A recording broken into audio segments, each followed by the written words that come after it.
Welcome back to Gary Hogan Field. We've talked a little bit about the wind tonight. That flag is limp in center, but hot for the Trojans last night. Jordan Hussein, Tyler Williams, and Nathan Lyons. Each of them have been tremendous contributors to the action over the past few nights. And we'll look here as we head into the fifth inning. We're hopeful that we would see them if you're a Trojans fan. They're towards the top of the order. Things are going to lead off here with Kenny Rodriguez, who's in the 5-hole. But each of those three guys that we just looked at have been big contributors to the Trojans' W's this season. Again, Kenny Rodriguez in the 5-hole leads things off.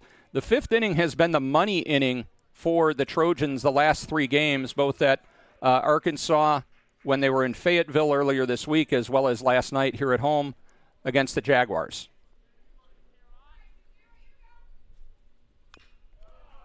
Pitch, the 0-1 pitch is fouled away. Takes it quickly now to 0-2. Rodriguez flew out to right to Caleb Bellegarde his first time up. Boswell, like his counterpart Funk, still looking strong out there on the hill.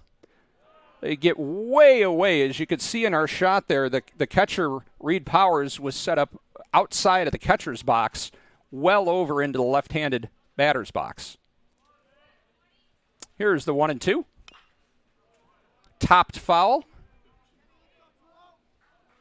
Nice play made over there by one of the players out of the dugout for the Jaguars.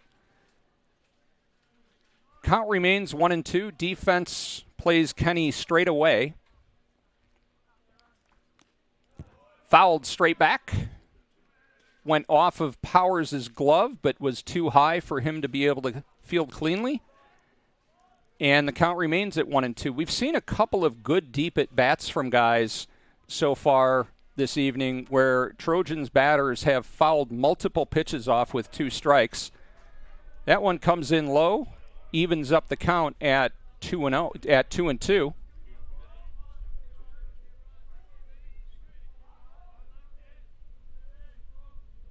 Boswell now with his sign, ready to go. And the pitch popped in the air. Powers hustles straight back and didn't run out of room, ran out of time. Couldn't get there in time. The ball was popped straight back with some odd English and didn't get nearly as high as I think Powers would have hoped. 8th pitch of the at-bat, again, whether it was Rodriguez or I think it was Lyons earlier in the evening, we've seen a couple of guys go deep. And frankly, it makes the pitchers think a little bit as Boswell steps back and resets. Now he's got the sign. And the 2-2.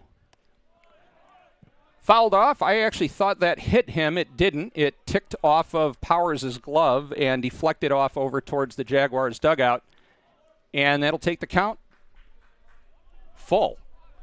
Unless I missed a pitch. It's either 2-2 or 3-2. We know that there are 2 strikes. That's away, and now it was ball 3, and now we're at ball 4.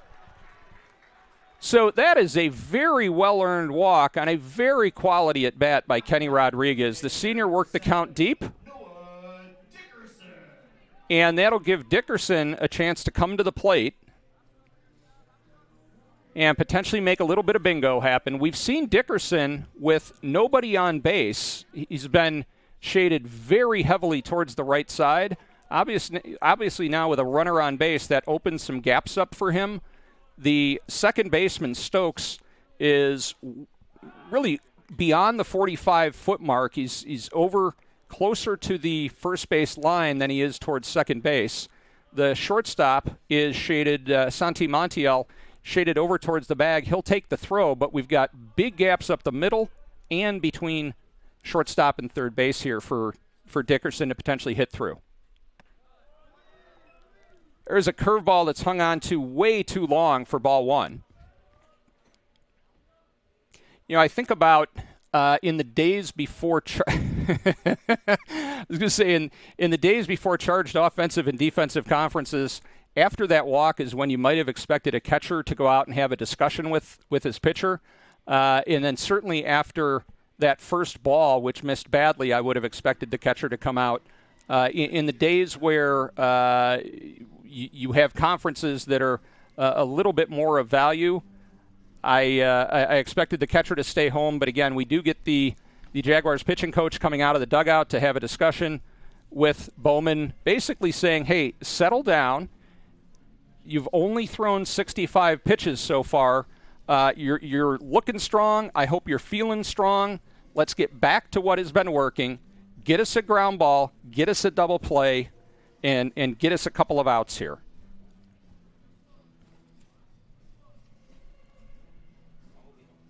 Out to the mound right now, Mark Anthony Edwards, the home plate umpire, to try to break things up.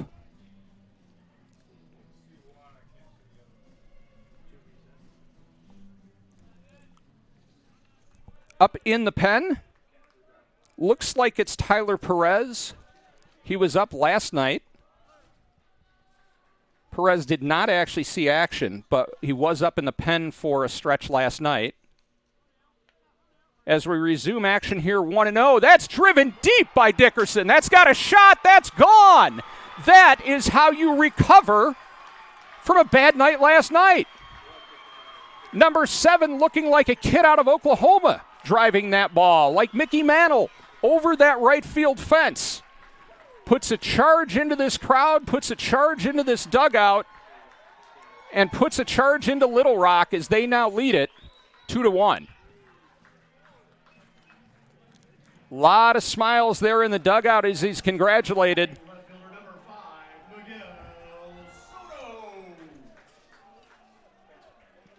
Soto steps in now.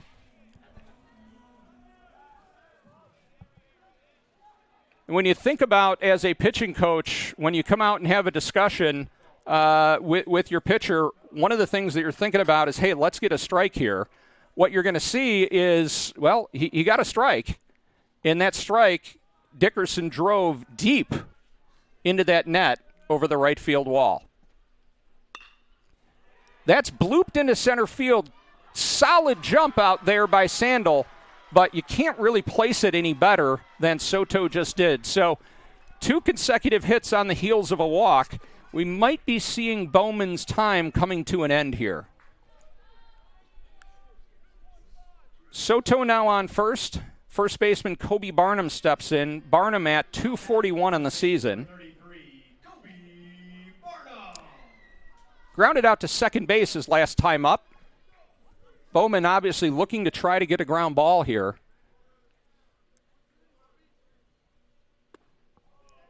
Starts off away with the off-speed stuff, a 78-mile-an-hour curveball that misses badly for ball 1.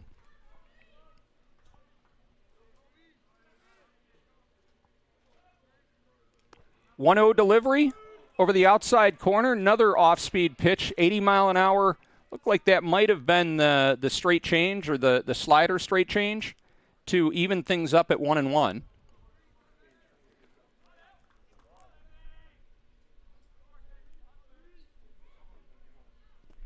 Inside bounces in. Boy, that's a great read out there by Soto as he moves up on the wild pitch from Bowman. A textbook case of blocking a pitch back there by Reed Powers. Did everything that he needed to, slid his body weight over, kept his shoulders square, rolled his torso, kept the ball right in front of him. But Soto read ground immediately and moved up 90 feet on that wild pitch. Timeout here requested by Barnum. Steps back in. The defense here now shifts even more radically towards right field. The second baseman, Stokes, takes another couple of steps to his left now that the double play is no longer in order. That's in the air over to the left side, but well out of play. Count even now at 2-2. Boswell's pitch count up in the range of 70 now. He had pretty easy going up until this inning. As the sports information director for baseball, Rand Champion, informed me, the 5th inning has been the Trojans' inning so far this year. Guess what? It's the 5th inning again. Here's the 2-2. Driven deep into the right center field gap. Will that get to the wall? Yes, it will. Barnum turns second. And he holds up there with a 2-base hit. Soto scores the 3rd run of the evening for the Trojans. And boy, what just a nice, easy swing that we saw from Kobe there. If he can continue to swing like that, he's going to get well up over 300 before the season's done. And that is going to do it here for Boswell on the evening. Had a good, solid outing until the wheels came off here. He'll get a good handshake from his teammates as he comes into the dugout. But as you see that ball gets out to the wall, whether or not Bellegarde had been able to cut that ball off didn't make a difference. Barnum was content to jam on the brakes and stop there at second base. You certainly never want that first out or third out of the inning to be made at third base. While we're at it, you never want a second out to be made there either. So Barnum more than content to jam on the brakes, hold up there at second base, and we're going to see a new pitcher in now. We saw him warm up last night. It's Tyler Perez. Mentioned that the 5th inning has been the inning of late for the Trojans. They've scored a dozen runs in their last 4 games in the 5th inning. Perez on the mound now. There's a good look at Tyler. See him, he's a slinger. Slings the ball. He's a redshirt senior. 6'1", 175 out of Mater Academy Charter High School in Miami. South Alabama, their upcoming conference schedule. They're still here for the series finale. That's tomorrow. They will go to Lafayette to face the Ragin' Cajuns on the 16th, 17th, and 18th, and then they cap off the following 2 games with Georgia State. Georgia State, obviously 7-24, not the type of season that they'd expect, but as we've heard from both of these head coaches, there are no easy games in the Sun Belt. You cannot expect to get a W. We saw that here with Chris Curry's team. They went up to Southern Illinois, the 22nd ranked Southern Illinois Salukis at the time, and had a very good series, and then came back and unfortunately dropped a couple of conference games that they really expected they should win. So again, there are no easy days when you're playing conference baseball here in the Sun Belt. So Figueroa steps in now. Eldridge grounded out to second his first time up. There you see Kobe Barnum. Barnum with that RBI double out there on second base.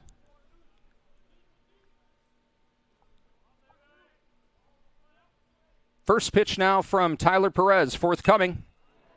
That's lifted in the air to deep right field. On the warning track, it's Bellegarde. Tagging it at second is Kobe Barnum. Moves up to third. That does not go as a sac fly. I think that's one of the travesties in all of baseball, that is not considered a sac. But either way, the runner moves up. And now, as we get back to the top of the order for the Trojans, Lyons has the opportunity to put one in the air and record a sac fly of his own. We've seen Nathan foul a number of balls off to both sides of the field this evening. He is 0 for 2. He's grounded out to third. That a ground ball that De La Torre took unassisted, and he's flown out to Bellegarde in right. That's driven foul down the right field line over the clubhouse.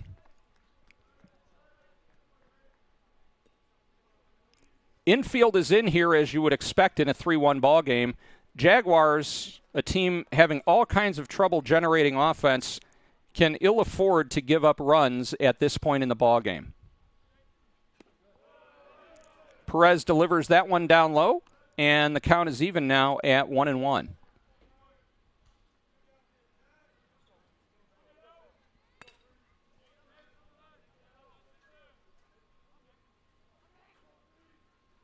Again, Lions 0 for 2 on the evening.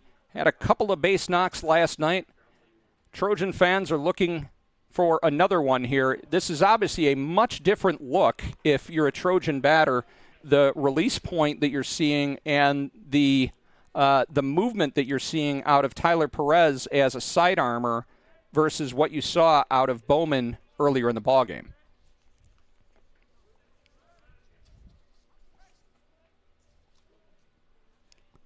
Here's the 2-1. Driven out into right field. Bellegarde, he is not able to get there. Tries the deke, which doesn't work. Ball was not hit nearly as hard as I think many of us expected. Barnum with a very nice read from third base. And credit to Bellegarde out there for trying to deke Barnum into believing he was going to catch that ball. But he did not. That's a line drive in the book for, well, I guess not anymore with advanced analytics. There are no line drives in the book. But Nathan Lyons with a base hit to right field. And that brings up Jordan Hussein.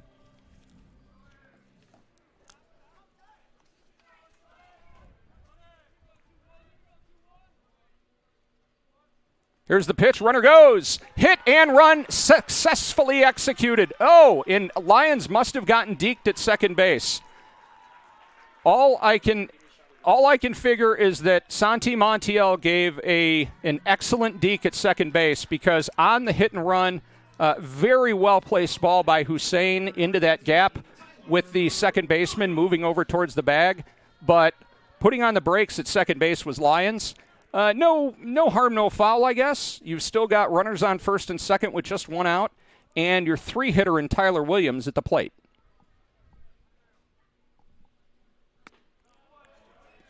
First pitch in the Tyler-Tyler matchup is swung on and missed for a strike. I was talking about the release point differential here. Bowman, who came from a high three-quarter, versus Tyler Perez, who is sidearm. If you take a close look at where he releases that ball, I don't know that it's going to be any more difficult for someone to see against that green hitting background out there in center field, but I certainly can't believe it's going to be any easier based on the fact that you simply don't face that many guys that throw like this. 0-2 count now. Lyons, the runner at second. Hussein, the runner at first. Perez delivers, pitches away. He's rung up by home plate umpire Mark Anthony Edwards. Didn't need to go for help on that one. And now we've got two outs. Well, that could set the table still for John Michael Russ. Russ with a couple of hits last night, including a triple. The Jaguars are going to respect him in the fashion that he hit the ball last night. He hit the ball hard to the right side. So if you look at the outfield for South Alabama, shaded well into right center is Sandel. Bellegarde has shifted probably 3 or 4 steps to the foul line side of where his normal position would be. Swung on and missed. Took something off that 77-mile-an-hour kind of a slurve. Also in left field, Wilson is well off the line. He's probably 6 to 8 steps to his left from where he would normally be. On the infield, infielders are at normal depth and normal positions. Your second baseman, Stokes, is doing a little bit of jockeying in an attempt to keep Lyons close at second. That 77-mile-an-hour curveball is over for called strike 2. Thank you to the folks in the truck. You can see how far that center fielder is shifted over. Sandel is in right center. You can barely even call that center field. But as we come back in and take a look with 2 strikes on John Michael Russ, we'll see if he can find that gap. That pitch is off the plate. A steady diet of off-speed stuff. Back in the day, you would talk about a guy that threw like this, throwing Frisbees. I don't know that the Whammo Corporation has cracked down on that, but that really does kind of look like what Tyler Perez is throwing. Perez is 1-2 now to Russ. Swung on and missed, gets exactly what he wanted, but a little too late. It's now 4-1 for Little Rock as we head to the top of the 6th.